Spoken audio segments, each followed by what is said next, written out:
Hello बच्चों, आज का जो हमारा टॉपिक है वो है क्या? Hopman bromamide degradation reaction.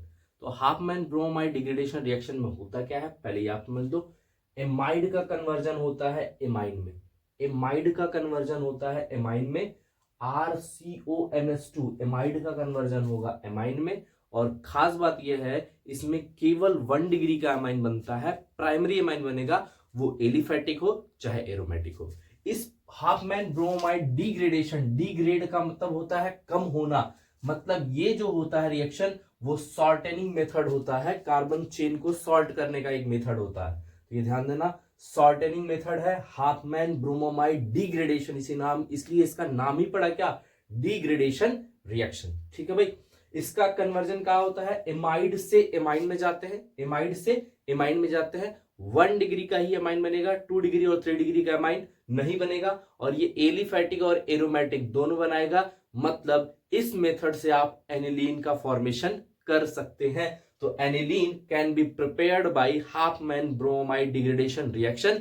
लेकिन गैब्रियल थैलेमाइड से आप लोग गैब्रियल थैलेमाइड से आप लोग एनिलीन का प्रिपरेशन नहीं कर सकते। हाफमैन से आप लोग एनिलीन का प्रिपरेशन कर सकते हैं। तो उसको मैंने पिछले वीडियो में बताया कि गैब्रियल में क्यों नहीं कर सकते और हाफमैन में कर सकते हैं। ठीक है भाई।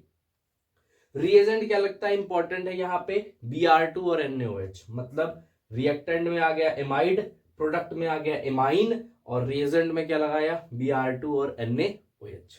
चलिए अब रिएक्शन पढ़ लेते हैं। When amide is treated with bromine in aqueous or ethanolic solution of sodium hydroxide, जब एमाइड को हम लोग ट्रीट करते हैं ब्रोमीन के साथ में, उसके एक्वस या ethanolic solution of sodium hydroxide, ये हो गया आपका। Migration of an alkyl or aryl group, migration of alkyl or aryl group, इसका माइग्रेशन हो जाता है कहां पे? नाइट्रोजन के पास। Migration of alkyl or aryl group takes place from carbonyl carbon, carbonyl carbon से of the amide to the nitrogen atom. Amide के ही कार्बोनिल कार्बन से ये एल्काइल या एराइल ग्रुप हटता है और कहां पे जुड़ जाता है? नाइट्रोजन के साथ में, यानी NH2 के साथ में जुड़ जाता है। तो हमारा प्रोडक्ट इस तरह से RNH2 बन जाता है। तो यानी आपको अगर जब भी एमाइड Br2 और NaOH दिखा, इसको गायब कर दो और इन दोनों को चिपका दो, ये आपका प्रोडक्ट हो गया। तो क्या बन जाता है? इस तरह से एमाइन बन जाता है। और फिर क्या बनता है? Na2CO3, NaBr, और क्या बनता है? H2O। अब आपसे अप्रोच क्या ले सकता है, पूछ क्या सकता है कंपटीशन में? ये पूछ सकता है कि how many moles of NaOH are used, how many moles of NaOH are used in Hofmann bromamide degradation method. तो कितना होगा आंसर? 4 मोल होगा। कितना होगा? 4 मोल्स होंगे।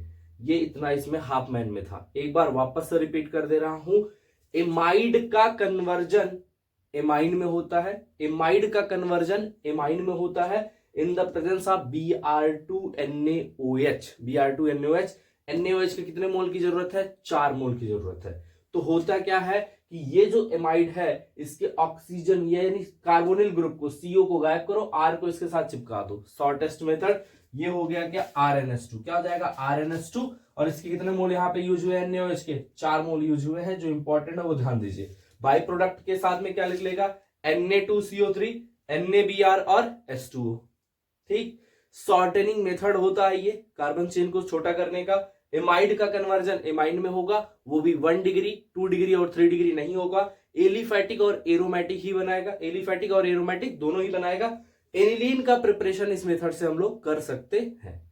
ये बात बिल्कुल ध्यान देना आप लोग कि सॉर्टेनिंग मेथड होता है, बार बार बता रहा हूं, सॉर्टेनिंग मेथड होता है कार्बन चेन को छोटा करने का। मतलब एमाइड में जितने हैं उतने कम होंगे, किसमें? एमाइन में एक कार्बन कम होगा। Last point, the amine so formed, जो एमाइन बनेगा, contains 1 carbon less than that present in amide. Amide में जितने कार्बन प्रेजेंट हैं उससे 1 कार्बन कम प्रेजेंट होगा एमाइन में। देखो यहाँ पे 1 कार्बन है, यहाँ पे 1 कार्बन गायब हो गया, सीधा सीधा RNH2 आ गया। तो हुआ ना सॉर्टेनिंग मेथड। तो आई होप ये आपको आया होगा समझ में। Wish you all the best for your all competition exams. Thank you.